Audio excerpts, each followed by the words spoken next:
Bienvenue au Mardi de la Mémoire. J'ai le très grand plaisir aujourd'hui de recevoir Xavier Maréchaux. Bonjour. Bonjour Anne-Colin et merci de m'accueillir dans votre émission pour la seconde fois. Voilà, je vous avais reçu effectivement pour une passionnante biographie que vous aviez consacrée à Pie VII, un pape évidemment dont la place dans l'histoire est excessivement importante et dont vous aviez replacé à la fois son œuvre religieuse, son œuvre pontificale, et puis aussi la place et la réalité de son combat autant qu'il a pu le faire face à Napoléon, puisque la plupart des auditeurs le savent, Pie VII, c'est le pape du sacre de Napoléon. Donc un ouvrage vraiment très très intéressant qui est finalement là, vous remontez un peu dans le temps, puisque vous publiez chez Honoré Champion un ouvrage consacré aux prêtres réfractaires. Et je le dis tout de suite à nos auditeurs, c'est un livre dont une heure d'entretien ne pourra pas rendre tout le contenu et toute la richesse du contenu. Aussi, nous ferons probablement une seconde partie d'émission, puisque vous étudiez ces prêtres réfractaires, finalement l'histoire de l'Église, de sa situation à la fin de l'Ancien Régime jusqu'à la Restauration. Globalement, du XVIIIe siècle jusqu'au début du XIXe siècle, c'est un siècle, 100 années d'histoire de l'Église que vous étudiez au travers de ce phénomène que seront les prêtres réfractaires.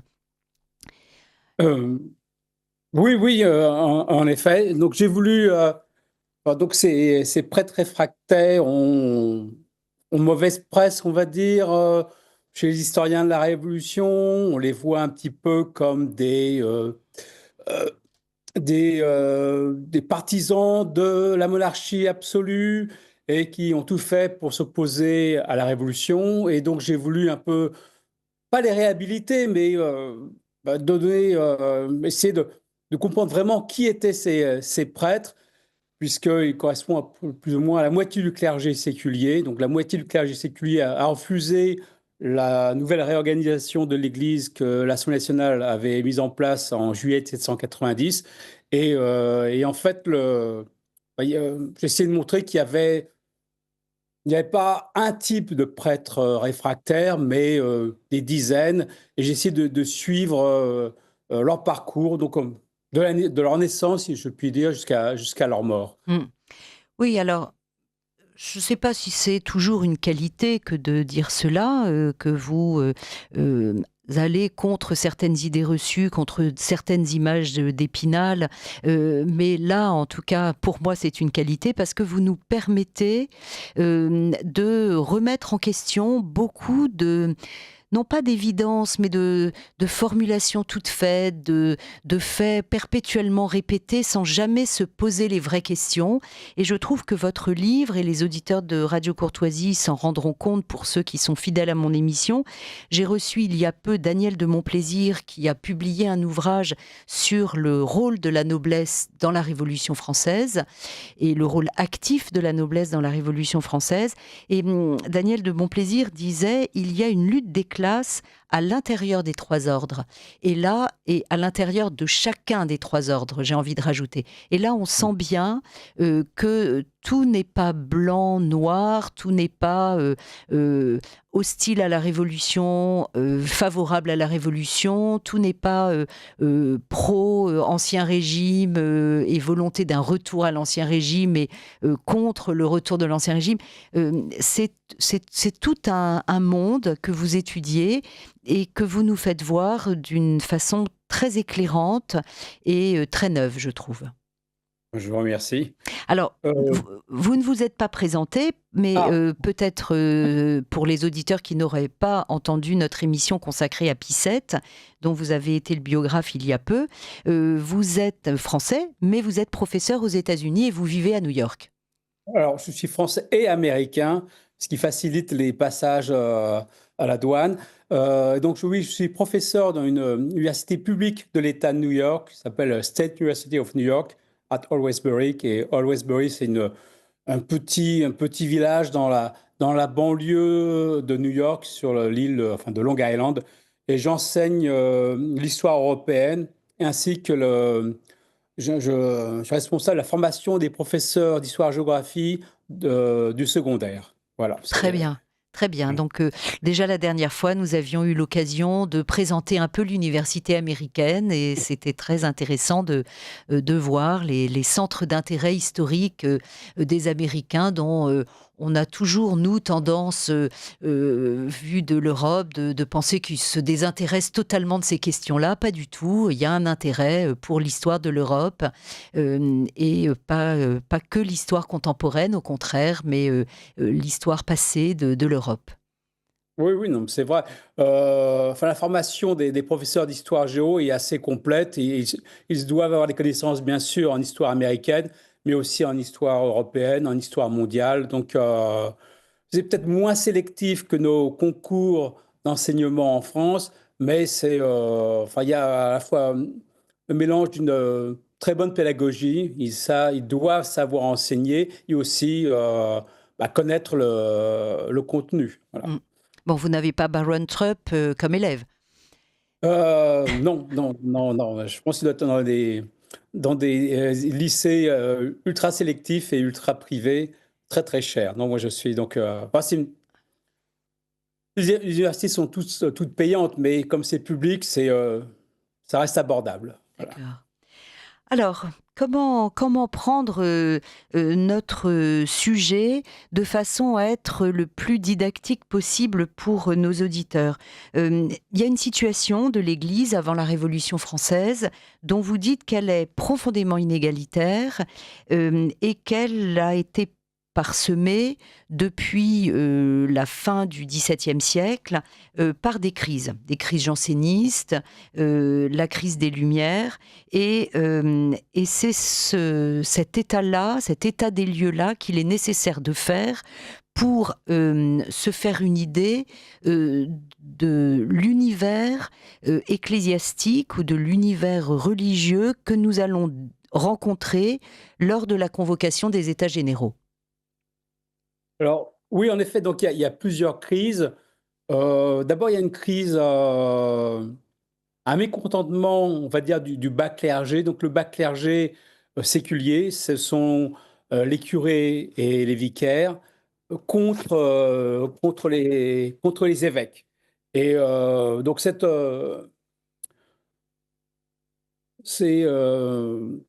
donc cette opposition entre bas clergé et haut clergé, elle a un nom, ça s'appelle le richérisme. Euh, donc, richérisme, ça vient de Richer, qui est un professeur à la Sorbonne, et qui disait que euh, les évêques, donc, qui sont les descendants des apôtres, avaient comme partenaires les curés et les vicaires, qui étaient descendants des disciples, et donc tous les deux avaient, comment dire, une fonction sacrée, plus ou moins la même. Et donc, il fallait que le statut du bas clergé soit révalorisé par rapport au statut du haut clergé, des évêques. Et donc, cette lutte d'influence dans l'Église, ceci s'accompagne d'une inégalité sociale, financière énorme entre le bas clergé et le haut clergé, financière et sociale, puisque les évêques sont avant la Révolution française, sont tous de la haute noblesse, et certains, pour ceux qui ont des postes les plus importants, sont de la très haute noblesse. Je pense donc à l'archevêque de Paris, Leclerc de Juliers, dont la famille remonte au Xe siècle. Donc il est presque aussi ancien, une famille aussi ancienne que les Capétiens. Donc c'est des familles qui ont des revenus considérables, qui ont des terres partout dans toute la France. Et donc Leclerc de Juliers a un revenu, enfin un revenu que lui confère l'archevêché de Paris, de 600 000 livres. 600 000 livres, c'est plusieurs millions de francs actuels, tandis que le vicaire, le moins bien payé vicaire, enfin ceux qui sont ce qu'on appelle la portion congrue, qui reçoivent qui sont payés par celui qui possède la paroisse, reçoit seulement 300 livres. Donc 300 livres contre 600 000 livres. On comprend que c'est le bas clergé soit pas très content. Et donc, ils ont essayé pendant tout le XVIIIe siècle de faire de sorte de syndicats pour pouvoir faire entendre leur opposition, ou leur plainte, les faire remonter jusqu'à la royauté. Et donc ça a été très mal perçu par le haut clergé, qui a fait intervenir donc le roi, donc qui a interdit, Louis XVI a interdit toute réunion du bas clergé sans le consentement de l'évêque. Donc pour essayer de faire taire ces revendications sociales, financières, contre le haut clergé. Et donc oui, donc ils sont, je veux dire qu'à la veille de la Révolution, le bas clergé est assez remonté contre le haut clergé. Alors, je voudrais peut-être préciser à nos auditeurs qui n'auraient pas une connaissance très précise de l'organisation administrative ou de la hiérarchie au sein de l'Église, que ce que l'on a coutume d'appeler le haut clergé, ce sont, vous l'avez dit, les évêques, et ce sont aussi les abbés, c'est-à-dire que ce sont ceux qui dirigent les abbayes, les grandes congrégations religieuses. Et à côté de cela, il y a ce que l'on appelle le bas clergé, qui est constitué des curés, de leurs vicaires et d'un certain nombre de chanoines de moindre importance. Alors, oui, les chanoines sont quand même, je les mets dans le haut clergé, parce que les chanoines de cathédrale, donc ce sont ceux qui aident. Enfin, il y a des chanoines religieux, mais il y a aussi les chanoines de cathédrale. C'est l'équipe dirigeante de l'évêché, donc ils sont les aides de l'évêque, et la plupart du temps, ils sont aussi de la noblesse, hein. Mmh. Pas la très haute noblesse, mais ou bien la très bonne bourgeoisie, puisque ils ont des revenus qui sont aussi assez importants. Donc vous avez vraiment tous ceux qui sont autour de l'évêque, donc chanoine, l'évêque, vicaires généraux aussi, et puis vous avez donc ceux qui s'occupent dans les paroisses des fidèles, donc curés, et ça dépend de la taille de la paroisse. Si c'est une grosse paroisse, ils peuvent avoir plusieurs vicaires. Mmh. Ils sont aussi tous ordonnés, sont ordonnés prêtres, bien Mmh. sûr. Enfin, tout ce monde-là sont des prêtres. Bien sûr, et donc il y a d'une part le clergé séculier, ce sont donc ceux qui sont dans les paroisses, et puis à côté, les réguliers qui donc répondent à une règle et donc à une communauté. C'est plutôt ce que l'on va appeler schématiquement les moines, les religieux qui ne sont pas dans des paroisses, hein, donc le clergé séculier et le clergé religieux. Et donc on découvre effectivement dans votre livre que ce richérisme qui vient d'un certain monsieur Richer, mais qui pourrait aussi venir de richesse ou de riche, parce que finalement ce sont des questions d'argent. Exactement. La disparité des revenus, c'est quelque chose en fait que vous expliquez très bien et que j'ai trouvé vraiment passionnant. C'est que chez tout le monde, il y a une sorte d'appât du gain. Alors, je ne voudrais pas que ce soit considéré comme quelque chose de foncièrement négatif ou de nécessairement négatif, mais dans une civilisation comme la civilisation d'Ancien Régime, où l'école publique n'existe pas, où la naissance conditionne pour peut-être 90% de la population son sort, hein, et son avenir et son métier et sa position dans la société, le séminaire ou les études religieuses sont une possibilité justement de sortir de son monde, de sortir d'une certaine forme de pauvreté et de faire des études qui aboutiront à un métier rémunéré et avec une rémunération qui n'est pas négligeable. Ça n'enlève rien à une certaine forme de vocation. On connaît un illustre exemple, c'est celui de Saint Vincent de Paul, hein. Saint Vincent de Paul ne s'en est jamais caché. Sa vocation était une vocation alimentaire au début. Et donc, on voit très bien dans votre ouvrage, vous l'expliquez fort bien, que lorsque ça va avoir des conséquences, dont nous parlerons plus tard, relatives au serment ou non des prêtres, parce que quand vous vous êtes engagé vers un certain métier, avec une certaine promesse de rémunération, bah, quand tout d'un coup on vous met tout à plat euh, en 1789, vous l'avez un petit peu mauvaise. Donc, mais voilà, il faut quand même voir que ce bas clergé avait des motivations qui étaient aussi des motivations de formation, de profession et de rétribution. En même temps, le coût, enfin, pour devenir prêtre, cela coûte cher. Mm. Donc, c'est un investissement que la famille, je pense à une famille de la bonne, une famille de paysans plus ou moins aisés, va investir dans la formation de leurs cadets pour devenir prêtre. Et donc, ça coûte, donc là, j'ai les chiffres, à veille de la Révolution, ça coûte 2300 livres pour les 8 années d'études secondaires.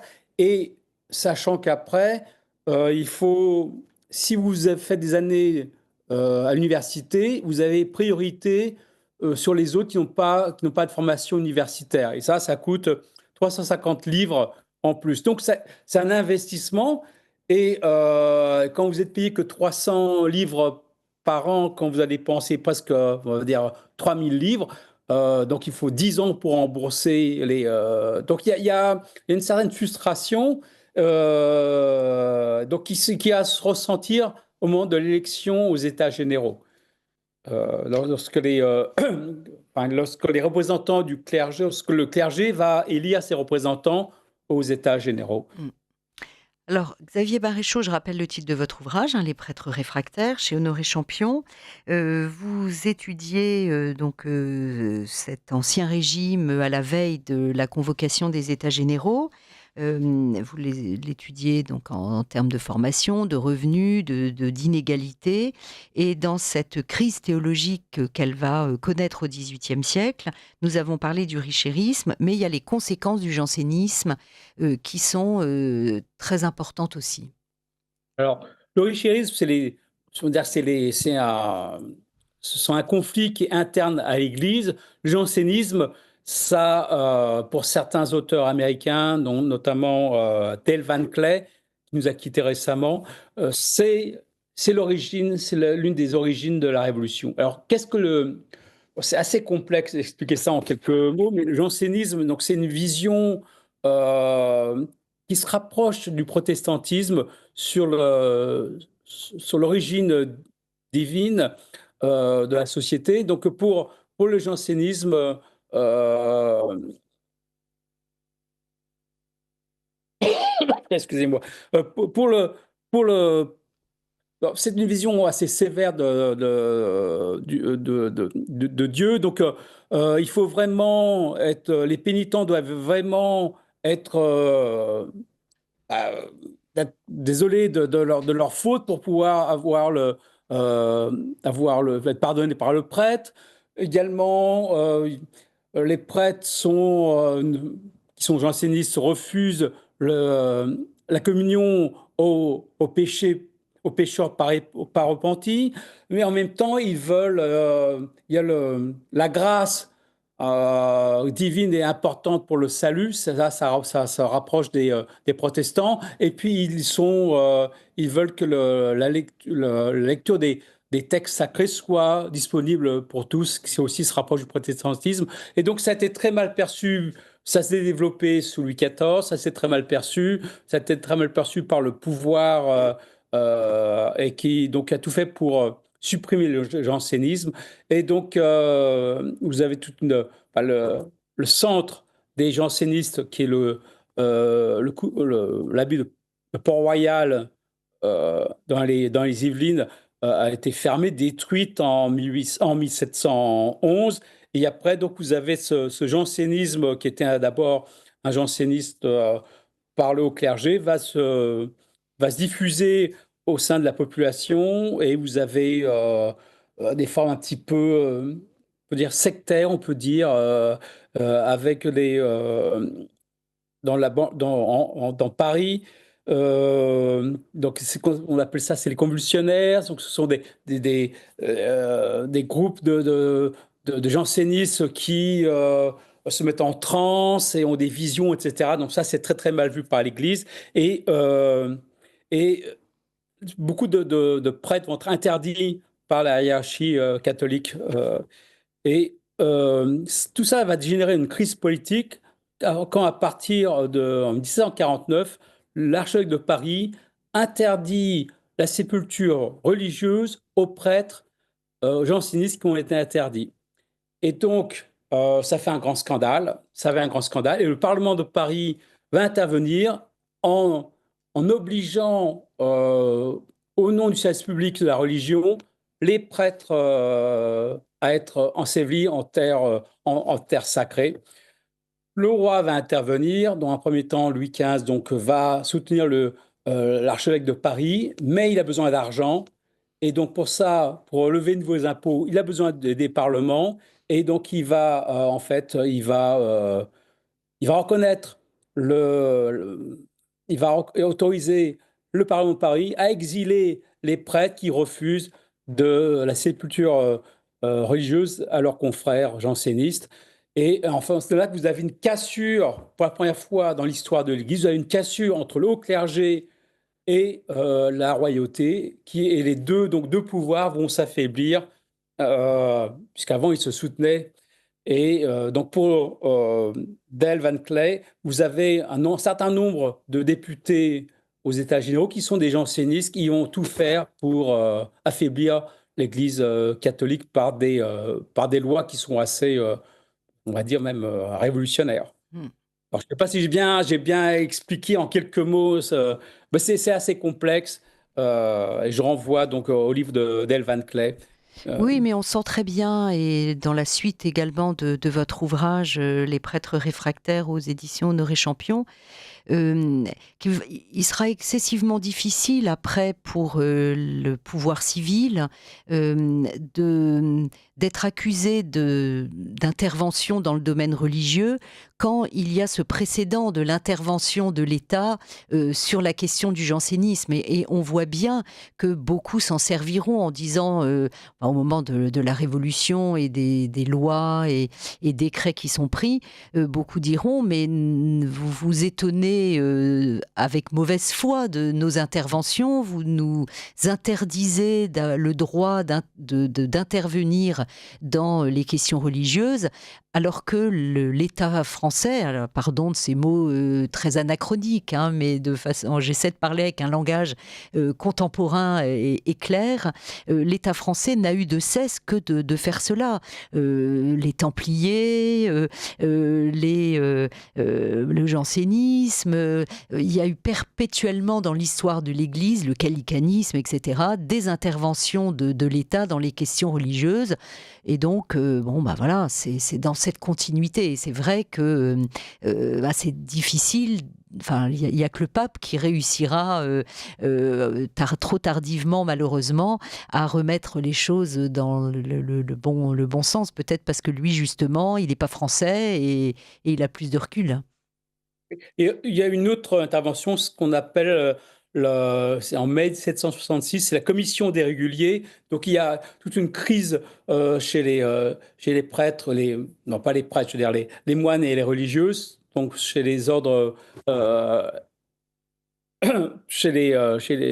donc les ordres réguliers. Et donc le roi Louis XV, encore une fois, va créer une commission paritaire avec 5 archevêques d'un côté, 5 conseillers d'État qui vont faire le ménage, qui vont fermer des ordres avec pas assez de religieux ou de religieuses, qui vont réunir dans le même couvent des religieux et des religieuses qui ne sont pas du même ordre. Donc là, encore une fois, l'État intervient dans un domaine de matière tout à fait religieux. Et donc ça aussi, ça va être utilisé au moment des États généraux, au moment de l'Assemblée nationale pour supprimer les ordres religieux. Mm.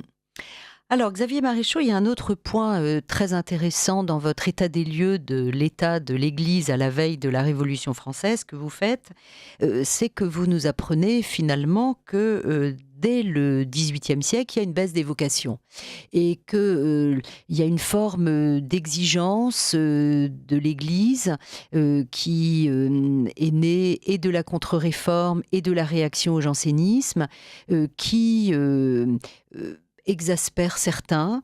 Et qui sont finalement liés à des sujets que l'on pourrait à tort croire du XXe et du XXIe siècle, mais qui étaient déjà des sujets à cette époque. La chasteté, enfin le vœu de chasteté, le célibat des prêtres, et puis sur lesquels se rajoute la révolution scientifique, la religion de l'intime, l'introspection, des problèmes d'ordre plus psychologique, qui, mis bout à bout, entraîne déjà, au cours du XVIIIe siècle, une baisse des vocations. Alors, la baisse des vocations est surtout chez la bonne bourgeoisie, où on se rend compte d'abord le coût des études est très élevé, l'accès au clergé est très difficile, donc l'accès aux revenus conséquents est devient de plus en plus fermé, surtout avec la réaction nobiliaire à la fin juste avant la Révolution, où la noblesse essaie d'accaparer le plus possible toutes les charges profitables. Euh, Pardon. Et donc, vous avez la bourgeoisie les cadets va plutôt faire des études, va commencer à faire des études de droit. Donc, être avocat devient plus rentable, plus attirant que d'être prêtre. Euh, et, et vous avez donc une baisse, oui, vous avez une ruralité du recrutement à partir de la moitié du XVIIIe siècle.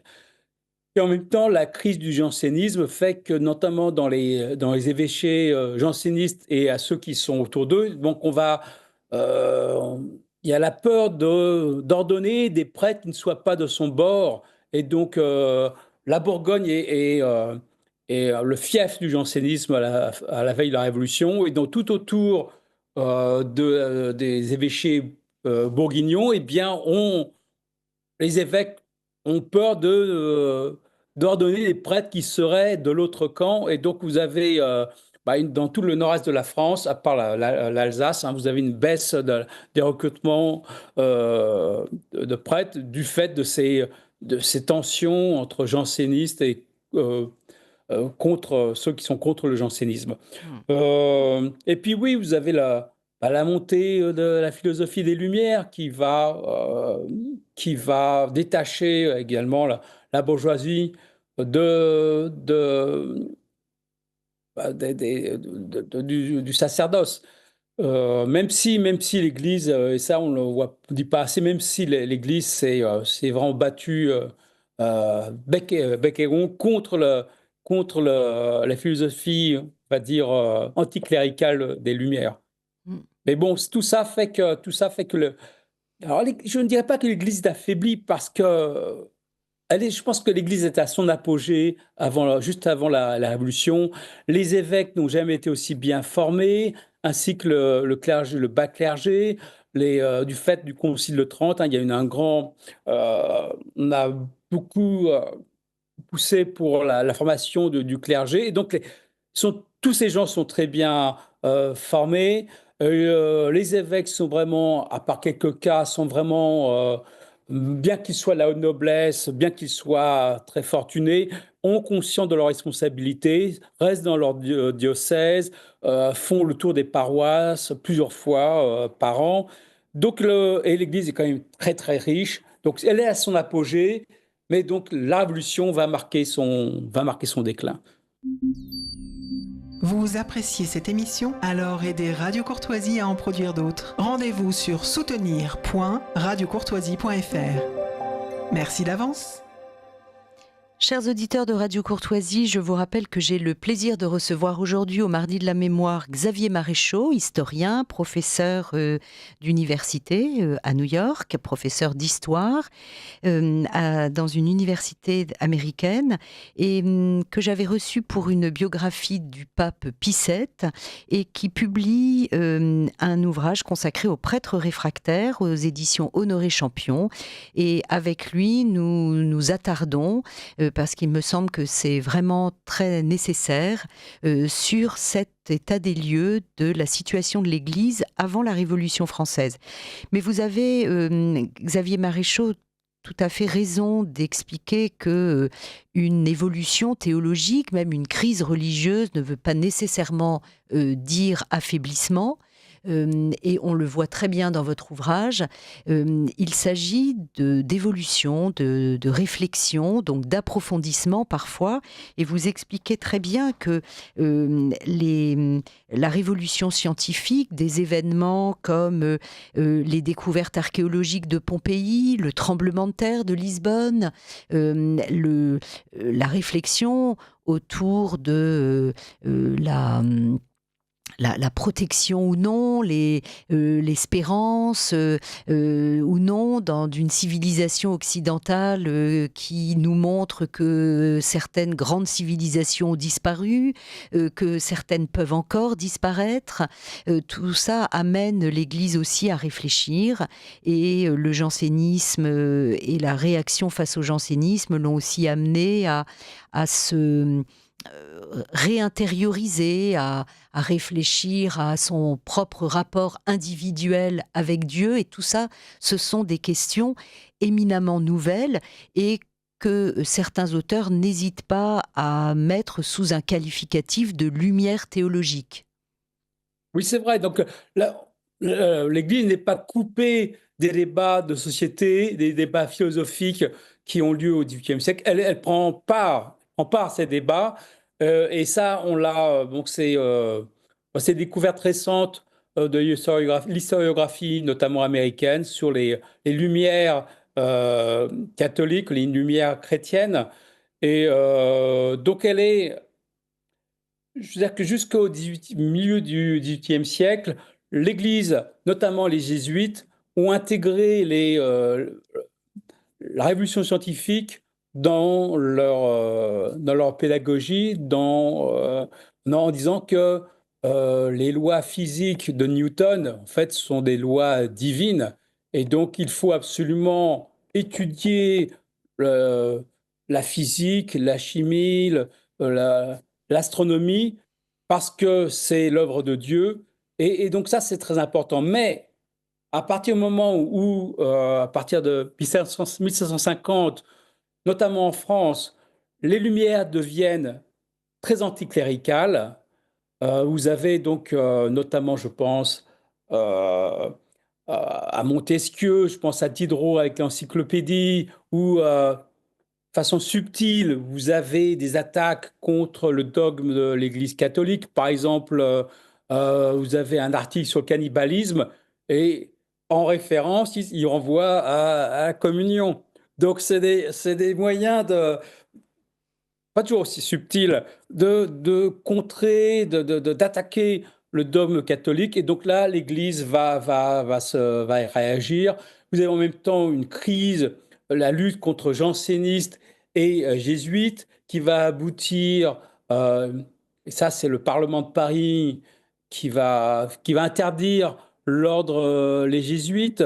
Pourquoi? Parce que leur constitution fait référence comme chef au pape et non pas au roi de France. Et donc là, encore une fois, Louis XV, qui a besoin d'argent, va soutenir le Parlement de Paris, il va expulser les jésuites. Et là aussi, l'expulsion des jésuites va faire que toute la théologie jésuite sur l'intégration des lumières scientifiques avec le dogme catholique ça va être rejeté.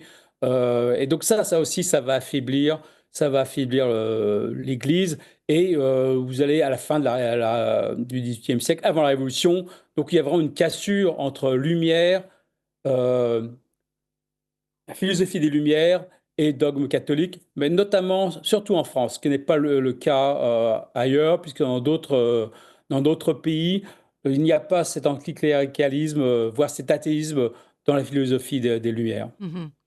Oui, et du coup, vous le montrez dans votre ouvrage, on a une conséquence dans la population qui est évidemment au vu de cette cassure, d'opposer l'Église à à la modernité, alors que l'Église avait accompagné, comme vous l'avez dit tout à l'heure, les débats philosophiques de sa propre réflexion et de ses apports théologiques.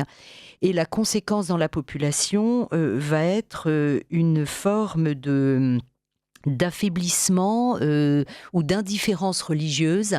Et vous montrez dans votre livre que cela se voit très bien dans les testaments. Il y a une laïcisation des testaments à la fin de l'Ancien Régime. Oui, donc ça, c'est mon maître Michel Vauvel qui l'avait montré. Oui, oui, donc pour la Provence, mais aussi donc même à partir de 1720 à Paris, ça c'est des travaux de Chonu, 1750 pour le sud-ouest, donc vous avez une baisse des demandes de messe pour les défunts. Et avant, il y avait une lutte pour enterrer les gens dans le cœur de l'église, puisque c'était un endroit doublement sacré. Maintenant, on les met dans l'église. Et il y a, il y a de plus en plus une peur de la mort, une peur d'enterrer les gens encore vivants, et une désacralisation en fait de la mort pour une société qui devient de plus en plus matérialiste et qui se coupe un petit peu de l'Église. Enfin, notamment d'abord pour les élites, et puis ça va gagner un peu les populations, la bourgeoisie, même l'artisanat, notamment, je pense, en région parisienne, où on peut parler de décristallisation de la population, et c'est cette population qui va être au cœur de ce qu'on appelle la déchristianisation de l'an 2. C'est quand vous avez une terreur religieuse qui va s'accompagner de la terreur politique en 1793-1794. Et là, les Parisiens et les banlieusards sont au cœur de ce mouvement pour éradiquer l'Église catholique de la société. Alors, c'est dans ce contexte que nous avons essayé d'expliquer et de brosser à nos auditeurs que va s'ouvrir la convocation des États généraux, préparée par les élections des députés et les cahiers de doléances. Et là, concentrons-nous, Xavier Maréchaux, sur cet ordre, ce premier ordre. N'oublions pas que la hiérarchie des ordres place le clergé en premier. C'est d'abord le clergé, la noblesse et le tiers-état. Et donc, lors de l'élection des députés du premier ordre qu'est le clergé, il va y avoir 551 évêques et 205 curés. Et là aussi... Oui, donc vous avez, là c'est le richérisme, vous avez les curés et les vicaires qui vont s'allier, excusez-moi, donc les curés et les vicaires qui vont s'entendre pour faire face, pour combattre l'élection de leur évêque. Pas partout. Vous avez des évêques qui sont très bien vus, donc je pense à l'archevêque de Paris qui va être élu au premier tour presque à l'unanimité des voix, mais vous avez des évêques qui vont être élus au dernier tour, et d'autres qui ont préféré ne pas se présenter, sachant qu'ils ne vont pas être élus. Donc, ils préfèrent ne pas se présenter pour ne pas subir l'humiliation de n'être pas élus par leur propre clergé. Donc, vous avez une minorité d'évêques qui est élue pour représenter le clergé aux États généraux. C'est la première fois que ça arrive. Et donc, ça, c'est vraiment c'est l'aboutissement d'un siècle de combat entre bas clergé et haut clergé. Oui, mais Xavier Maréchaux, vous dites cela comme si c'était une évidence, et je rends hommage à votre travail parce que nous qui avons beau essayer de ne pas avoir des comportements pavloviens révolutionnaires, voyez, après nos 250 ans de République en France, malgré tout, on les a. Et comme on vit dans un contexte majoritaire, ça paraît normal que sur les 270 membres et de députés dans l'ordre du clergé, il y ait plus de curés que d'évêques, parce qu'on imagine que les choses se font à la proportionnelle, hein. Mais pas du tout. Il faut bien dire à nos auditeurs que lors des États généraux de 1614, 75% des députés étaient des membres du haut clergé. Alors que Oui, là, c'est seulement 10% des députés. Et il n'y a pas plus de raison en 1614 qu'en 1789. Le principe de l'élection des députés aux États généraux de 1789 ne se faisait pas à la majorité ou à la proportionnelle, absolument pas. Il y aurait pu y avoir... alors, il y avait 137 évêques, hein, donc on ne pouvait pas en avoir 270, mais il y aurait pu y avoir 137 députés du haut clergé. Et puis, si je sais à peu près calculer, une centaine du bas clergé. Donc, ça montre bien, comme vous le disiez tout à l'heure, que déjà, le fait qu'il n'y ait que 51 évêques élus et 205 membres du bas clergé montre dans quel état d'esprit, dans quelle situation se présente l'Église à la veille de la Révolution française.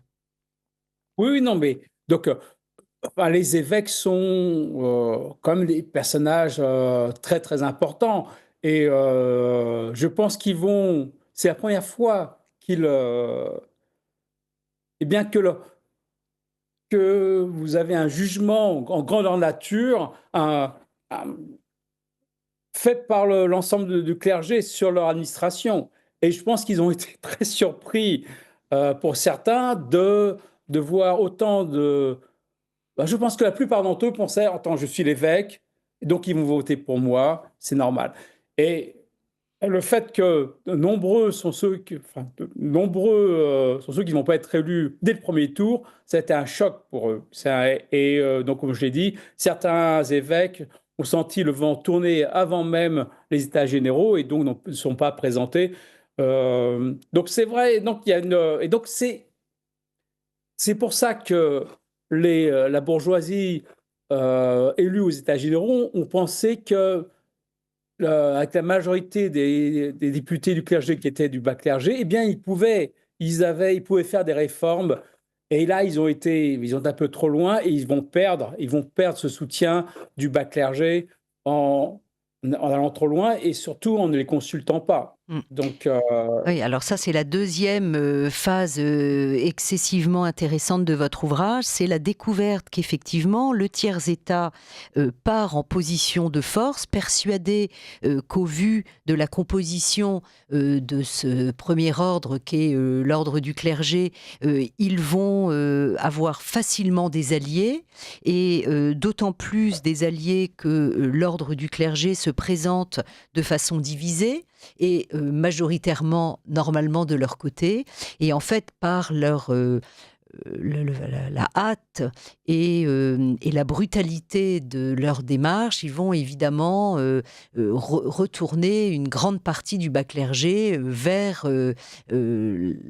justement le refus du serment, de la constitution civile du clergé. Mais avant que on aborde ce sujet, Xavier Maréchaux, je voudrais dire aussi à nos auditeurs que dans les rangs du tiers-État, il y avait quelques députés issus du clergé. Le CIS, par exemple, l'abbé CIS est un élu du tiers-État.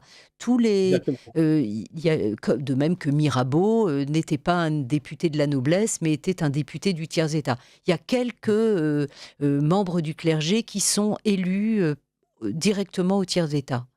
Oui, oui. Bon, une petite minorité. Euh, la BCS, je pense qu'il était chanoine et donc membre du haut clergé. Et je pense qu'il savait qu'il n'allait pas être élu. Et donc, il avait fait un peu de publicité pour la défense enfin, beaucoup de publicité, puisque son pamphlet «Qu'est-ce que le tiers-État» était très largement diffusé avant la réunion des États généraux. Donc, oui, il est un des porte-parole du tiers-État, bien que membre bien qu'étant un prêtre. Alors, c'est dans ce contexte que nous venons de montrer à nos auditeurs que s'ouvrent les États généraux et très vite, les tentatives d'hostilité à l'égard de la religion vont se mettre en place avec la fin de la domination de l'Église sur la société qui est vraiment très très immédiate. Enfin, on sent que le tiers-État déroule très très vite son instauration de la liberté religieuse, le refus de déclarer la religion catholique comme religion d'État. Il y a un rouleau compresseur qui se met en marche très très vite. Alors, c'est vrai, mais enfin, je pense que ce n'était pas préparé à l'avance et que les députés, comme la royauté, sont dépassés par les événements. Personne n'allait prévoir le 14 juillet la chute de la Bastille. Et surtout, vous avez, après la chute de la Bastille, qui est donc un événement parisien, vous avez la grande peur dans les campagnes. Et ça, c'est donc pendant tout l'été 1789. À l'annonce de la prise de la Bastille, vous allez avoir les communautés paysannes qui vont se révolter contre, contre euh, ceux qui ont le pouvoir dans les campagnes, c'est-à-dire les nobles, les seigneurs, mais aussi les abbés, donc les abbés donc, possédaient des terres avec des serfs. Donc les symboles de la richesse territoriale, la noblesse et les grandes abbayes vont être victimes de cette. Il va y avoir quelques assassinats de nobles, châteaux vont être brûlés. Et donc, pour réagir face à cette grande peur, comme on l'appelle, vous avez la nuit du 4 août 1789, où les membres de la noblesse et du clergé vont renoncer aux droits féodaux. Et ça, et notamment à la dîme qui était honnie. Donc la dîme, c'était une taxe en nature sur les récoltes, à peu près 20% des récoltes. Et là, c'est la grosse partie du budget de l'Église qui disparaît. Donc à peu près 120 millions de livres. Euh, Pardon. Sachant que ce qui correspond à peu près au déficit budgétaire de l'État. Donc, grosse, énorme somme d'argent. Et donc il faut maintenant financer l'Église. Comment est-ce qu'on va faire? Et donc là, c'est l'engrenage. On nationalise les biens du clergé. Et après ça, s'ils sont nationalisés, il faut qui va les payer. Donc l'État va devoir... on met en place la constitution civile du clergé. Et en même temps, vous avez en effet on va abolir les ordres religieux, le clergé régulier. On va mettre en place, donc c'est les droits de l'homme avec la liberté de conscience, la liberté religieuse. Donc il y a un engrenage qui fait que je ne pense pas que c'était prévu à l'avance. Il y a peut-être quelques députés jansénistes, mais ils sont une minorité, aussi quelques députés protestants, aussi une petite minorité, ont un agenda contre l'Église, mais c'est le... il y a... C'est, tout le monde est un peu pris dans la turbulence religieuse, révolutionnaire, et on met en place des lois qui sont pas toujours très bien pensées et qui vont être rejetées par les évêques et une partie du clergé aux États généraux. Et là, le problème, c'est que la majorité, qui sont des bourgeois, qui sont un peu, on va dire, coupés de la réalité de leurs concitoyens dans les campagnes, vont imposer des réformes qui vont être en fait détrimentelles pour la suite de la Révolution. Mm. Oui, et, votre livre nous montre effectivement que cet engrenage part d'un... Il y a un anticléricalisme latent que nous avons bien développé jusqu'à présent, mais qui n'est pas une hostilité ouverte, immédiate. Et cette impression que l'on a, parce que nous, on connaît la fin de l'histoire, on connaît les persécutions de 93, de 94, mais elle n'est pas immédiate. D'ailleurs, vous montrez bien dans votre livre combien la sémantique est importante. On ne parle pas au début des biens du clergé comme étant propriété de l'État, mais ils sont mis à la disposition de l'État. Oui. Mais le problème, c'est que ça, oui, c'est la perte des revenus la principale source de revenus du clergé, donc la dîme, et le fait que l'État a besoin d'argent et que les biens du clergé sont immenses, ça va être la solution la plus. Enfin, d'autres solutions ont été proposées, mais qui étaient des pis-aller. Et là, on va dire la nationalisation des biens du clergé va sembler la, la mesure la plus logique et la plus efficace pour résoudre la crise financière qui est à l'origine de la convocation des États généraux. Le fait que la dette est immense et qu'il n'y a plus assez de revenus pour couvrir le service de la dette. Donc, mais en même temps, vous avez ces réformes qui sont donc le 13 février 1790, où la suppression des congrégations religieuses, sauf celles qui sont consacrées à l'enseignement et soins dans les hôpitaux. Et vous avez donc des réformes qui sont là, qui aboutissent, qui sont l'aboutissement d'un siècle d'anticléricalisme des Lumières, et donc qui sont soutenus par la majorité de l'Assemblée nationale, bien sûr opposée par le clergé, les membres du clergé à l'Assemblée. Mais en même temps, oui, donc il y a... Oui, d'autant que les protestations, notamment de Monseigneur de Juigné, qui prend un peu la tête de la défense de l'Église, on va dire, toutes ces déclarations qui visent à essayer de faire comprendre que ça n'est pas le sujet et que les États généraux, puis l'Assemblée constituante ou nationale ne peut pas se saisir des questions religieuses, tout ça, c'est balayé très, très vite. Alors, c'est pas Monseigneur de Juillet, parce que lui, il s'est enfui très rapidement C'est en Monseigneur Suisse. de Boisgelin, je me trompe C'est pas. voilà, Monseigneur de Oui. Boisgelin, qui est l'archevêque d'Aix, qui est celui qui va s'opposer, qui va être le porte-parole de l'opposition du haut clergé aux réformes, mises en place par l'Assemblée nationale. Et puis, il va dire, donc c'est le 29 mai 1790, il a un grand discours qui dit que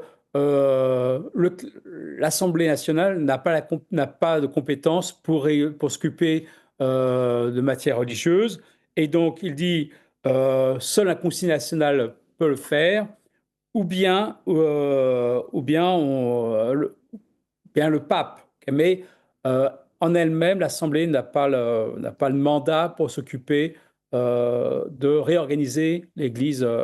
D'autant plus que l'organisation de l'Église au XVIIIe siècle vient du concordat de 1515 entre François Ier et le pape. Et donc, c'est un accord diplomatique qui règle le fonctionnement de l'Église.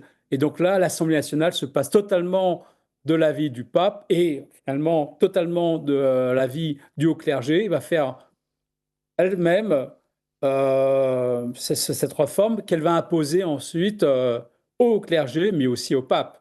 Donc ça ne pouvait que, quand on réfléchit un petit peu, ça ne pouvait qu'échouer.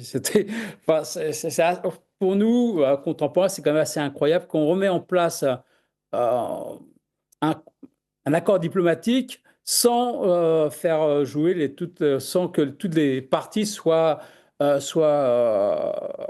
à consulter. Oui, bien sûr. Alors écoutez, Xavier Maréchon, on l'avait dit dès le début de cette émission que ça allait passer très vite et qu'on ne pourrait qu'aborder peu de sujets, mais je ne pensais pas qu'on ne pourrait même pas parler de la constitution civile du clergé, mais vous venez de nous livrer en tout cas une habile transition, puisque c'est dans ce contexte que l'Assemblée nationale va décider de la création d'un comité ecclésiastique très tôt, dès août 1789, qui va se mettre au travail pendant à peu près 2 mois pour travailler à l'élaboration de cette constitution civile du clergé et avec tout ce que l'on sait de lenteur, d'incompréhension de la part de Louis XVI, de la part des députés, de la part du pape.